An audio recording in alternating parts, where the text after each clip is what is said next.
Welcome from San Diego, California.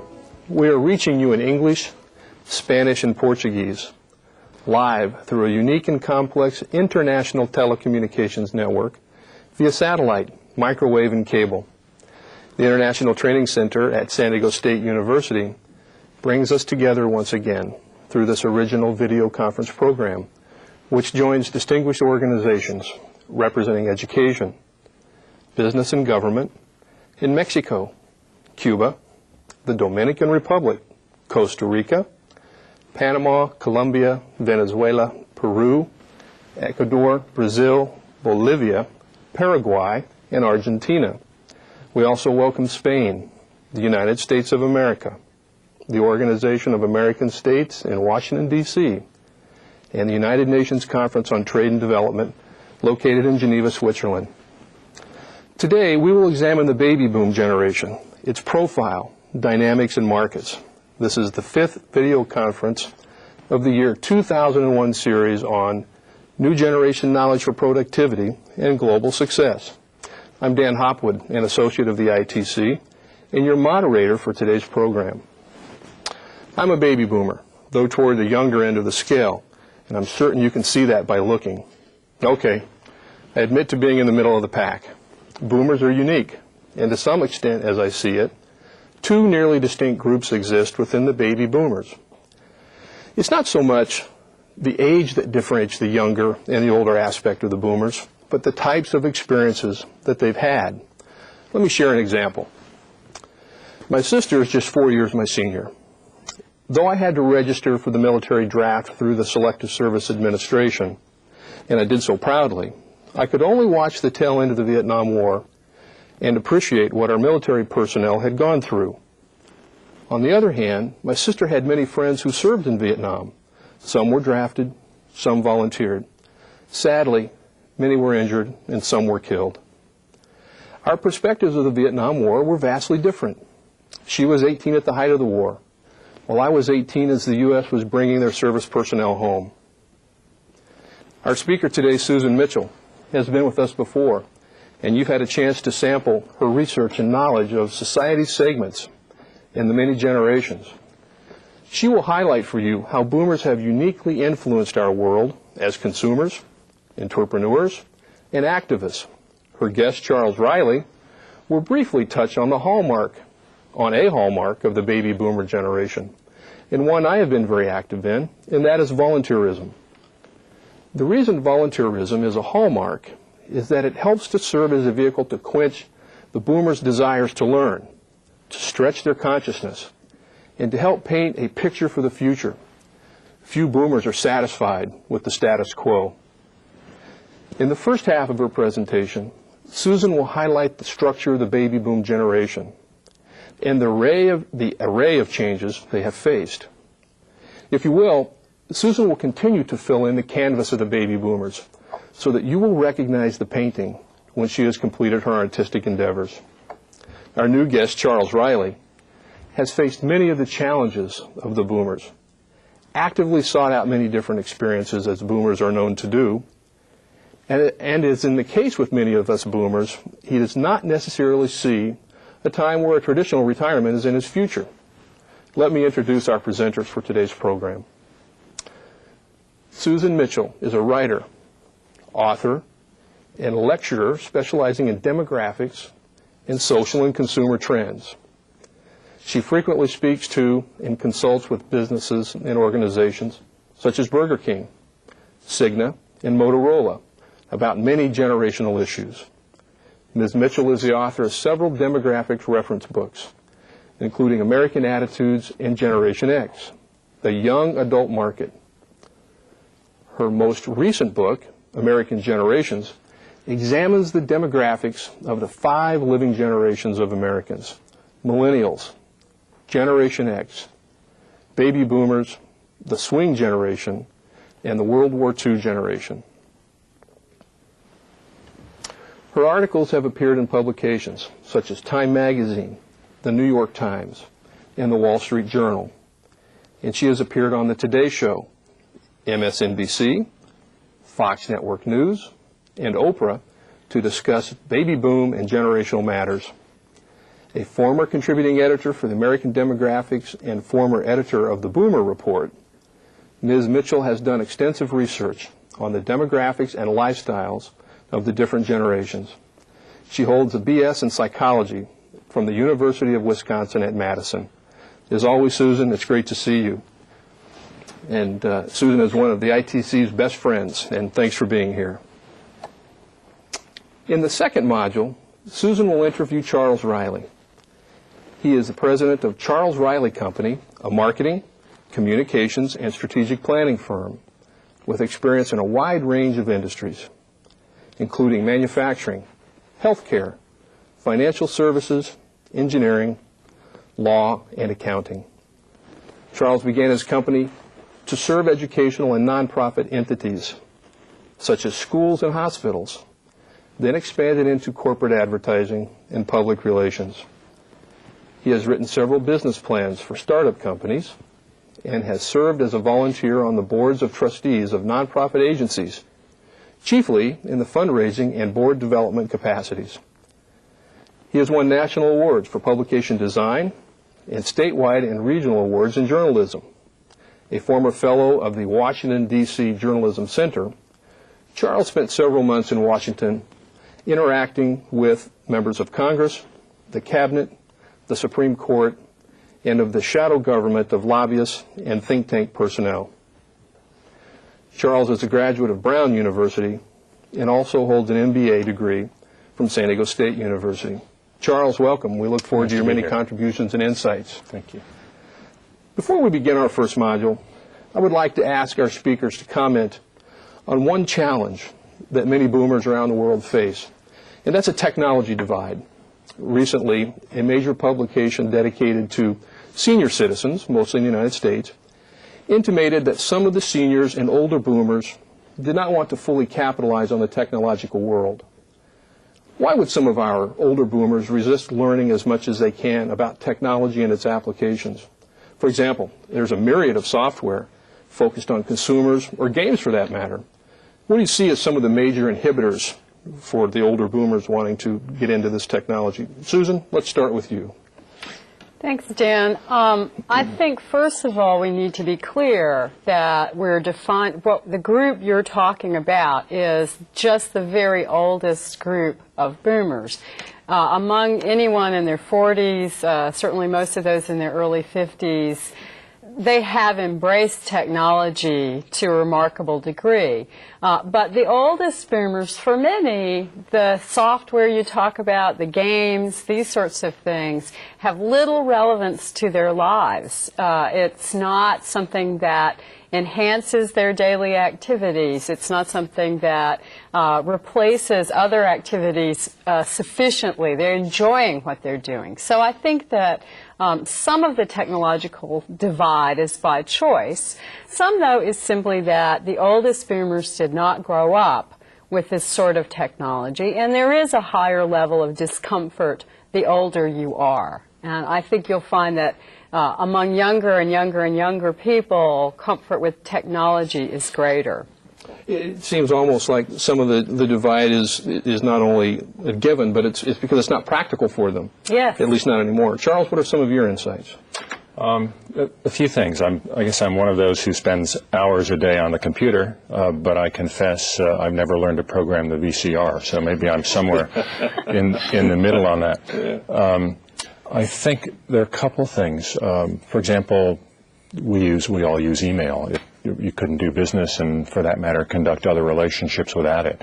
And yet, I guess I come from a time in which the phone was the primary instrument, and there are some times that talking to a friend is not going to be the same unless I pick up the phone and talk to the friend. The sort of crackle of the relationship wouldn't be there. And I think I've also encountered, just in my consulting work, a sense that as we in the baby boom generation have moved into the management ranks, we kind of get to structure things our own way. And I've found, regrettably, some managers who say, well, you know, I'm not computer proficient, and therefore it's not very important that this organization be. Right. That's interesting. I'm going to do it the way that I know and the way that I've learned. Thanks very much to both of you. Now let's go on to Module 1, where Susan will highlight for us the baby boom generation.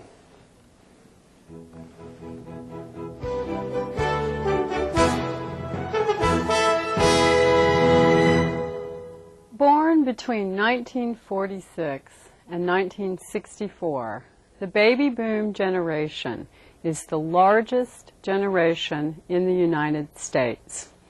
Today, I'm going to give you an overview of the demographics, attitudes, and behaviors of this generation. First, however, it is important to understand how the number of people of different ages are distributed in the population, which is known as the age structure, and how this influences commerce and society. During the 20th century, the number of children born each year in the U.S. fluctuated, creating alternating large and small generations. During the Great Depression, for example, relatively few children were born. At the end of World War II, on the other hand, as the economy prospered, the number of children born rose rapidly. It was during this period that what we call the baby boom was created. The boom ended in 1965, when the number of children born began to fall again. When the baby boom generation reached adulthood and began having children of their own, births rose again, creating another large generation, which is now known as the echo boom, or as Generation Y. The U.S. is certainly not the only nation to experience a post-war baby boom, or to have both large and small generations in the population. Throughout much of the world, the number of births rose in the period immediately following World War II, creating generations that are larger than those that precede them.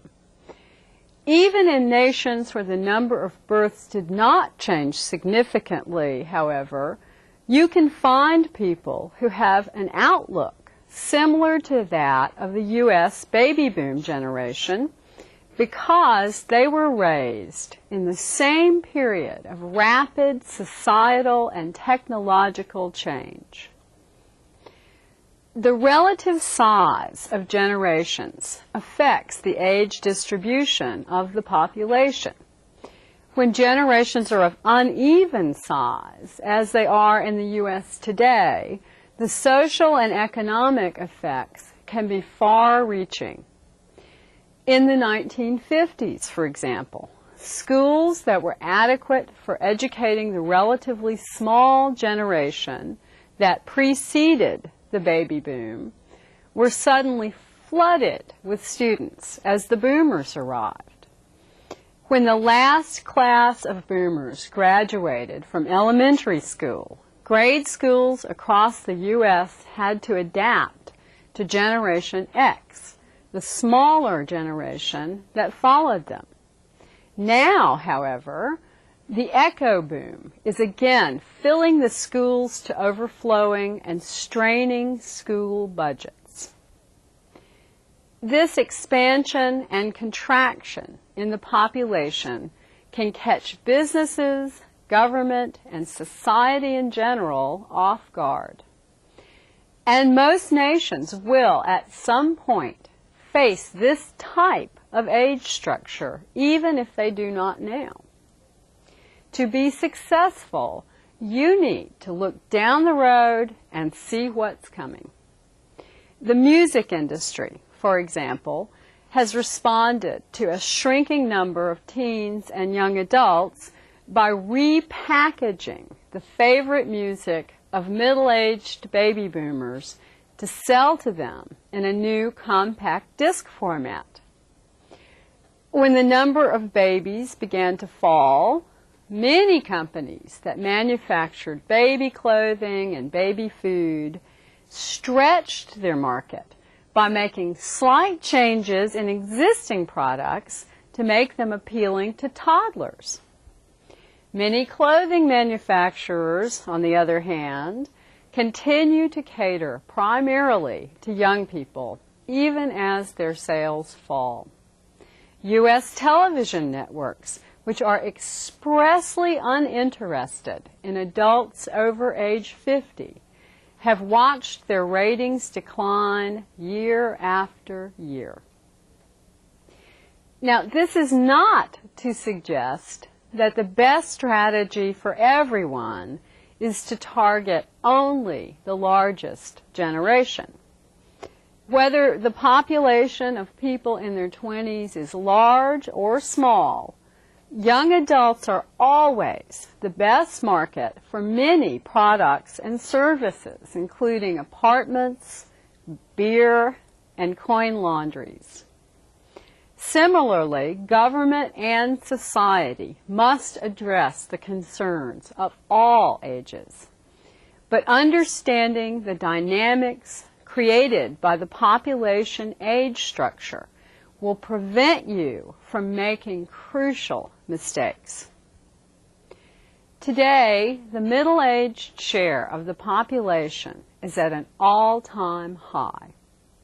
Never before have so many Americans, both numerically and proportionally, been in the 35 to 54 age group. For the next few decades, the wants and needs of this group will shape consumer markets, societal concerns, and political debates. The middle-aged of today are baby boomers. The 78 million baby boomers are now aged 37 to 55. They make up 28% of the U.S. population and 40% of the adult population in the U.S. Baby boomers have been affected by their generation's immense size throughout their lives. In turn, they have had an enormous impact on the U.S. economy and culture. Competition among boomers increased demand for education, housing, and jobs, driving up educational costs, housing values, and unemployment rates. As they grow older, they will continue to compete for resources, straining the budgets of the nation's pension and health care systems. Today, boomers are in their peak earning, spending, and saving years. The median income for all U.S. households was almost $41,000 in 1999. Younger boomers had a median income of almost $51,000, while the median for older boomers at $57,000 was higher than that of any other age group. The relatively high income of older boomers is one reason they have higher than average net worth, which is their assets minus their debts. On average, the net worth of American households is $71,600. Boomers aged 45 to 54 have a net worth of more than $105,000. The primary source of net worth, however, is their homes. 3/4 of older boomers own their homes, substantially boosting their wealth. Most boomers also invested in the stock market during the 1990s, and as stock values rose, so did the financial optimism of boomers. But as the stock market dropped over the past year, so has the confidence of boomers. Many borrowed money against the value of their stock portfolios and will now be faced with having to pay off their debts during an economic downturn. The higher incomes and rising stocks of baby boomers boosted their spending during the 1990s as well. In 1999, the average household spent a little more than $37,000 for goods and services. Among younger boomers, average spending was nearly $43,000, while the older half of the generation spent, on average, about $47,000. Their higher than average spending, combined with the generation's large numbers, is the reason the baby boom is a driving force in the U.S. economy. While boomers had 42% of all households, they accounted for an astonishing 50% of spending by U.S. households in 1999. While boomers would love to go on spending at the rate they have in the past, many will not be able to do so for some time to come. If the U.S. economy worsens and more workers lose their jobs, the impact could be particularly devastating to older boomers. Although most unemployed workers eventually find another job, past experience has shown that for middle-aged workers, it takes longer to find work, and they often have to settle for jobs that offer less pay than they were getting. One thing that may make it somewhat easier for most boomers to weather economic difficulties is the fact that most boomer households include two earners.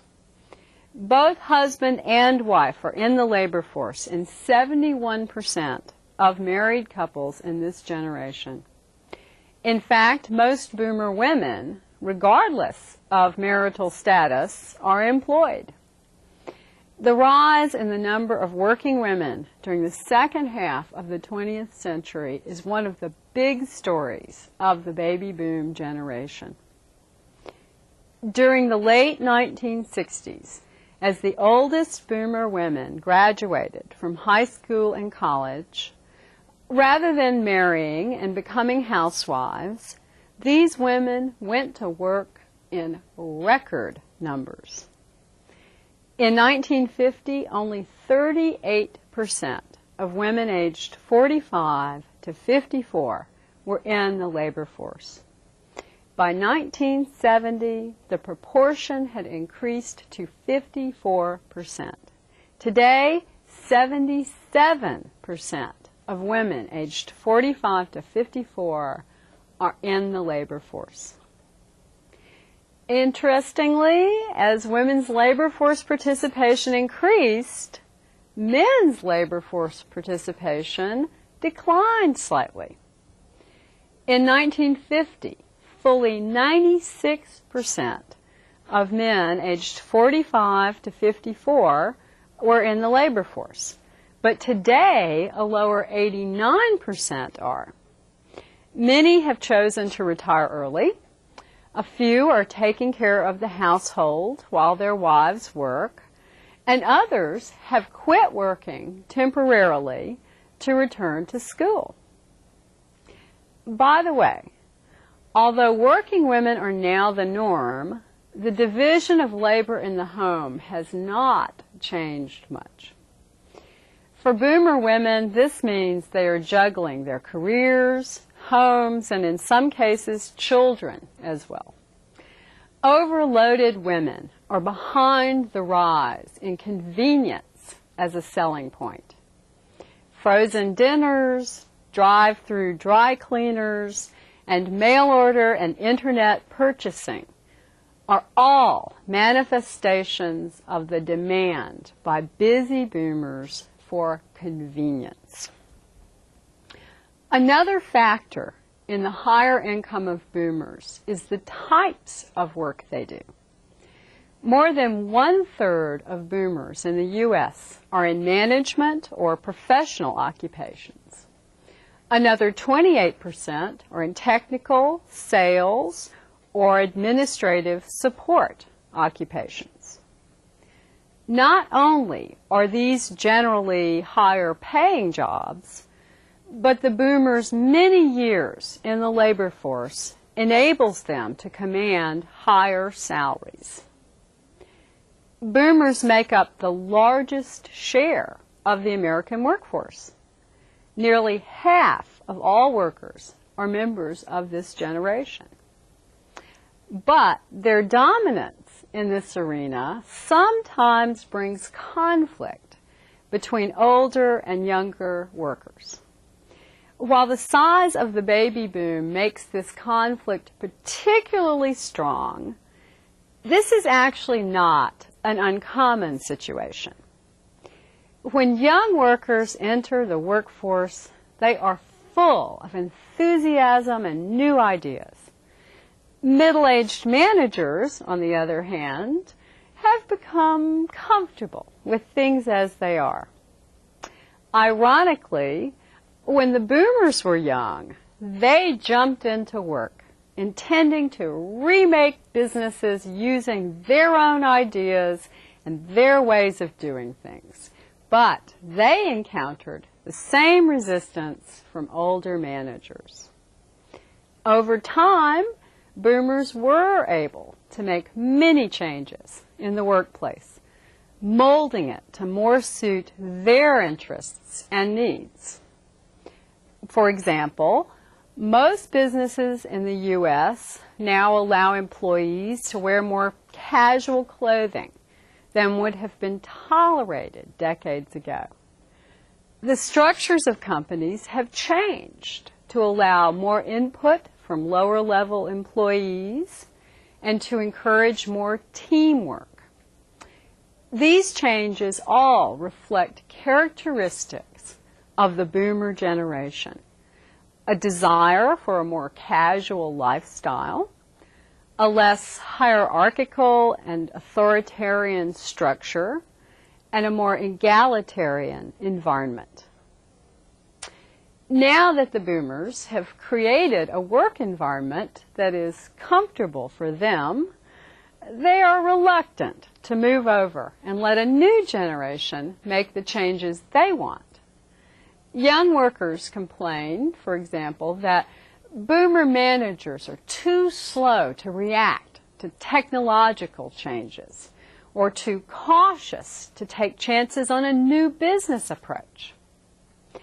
But companies can successfully negotiate these intergenerational issues by educating boomers on the dynamics of generational change in the workforce, and by reminding young workers that their middle-aged managers have the experience needed to evaluate their fresh ideas. Boomers, in fact, want to be educated about many things. For this generation and for the younger generations that follow it, learning is a lifelong commitment. Boomers are the best educated generation of Americans to date. 27% of boomers have at least a bachelor's degree, compared with only 15% of people aged 65 or older. 11% of people aged 45 to 54 have postgraduate degrees, compared with fewer than 6% of people aged 65 or older. Education influences a person's attitudes, lifestyle, and consumer behavior. The higher level of education attained by boomers and younger adults makes them more informed and demanding consumers. They are more likely than older adults, for example, to bypass the middleman, such as insurance agents, choosing instead to save money by buying directly from the insurance provider. It also means they're unwilling to leave decision-making to experts, even in technical fields such as finance or medicine. Instead, they want to be informed, equal partners in choosing a course of action.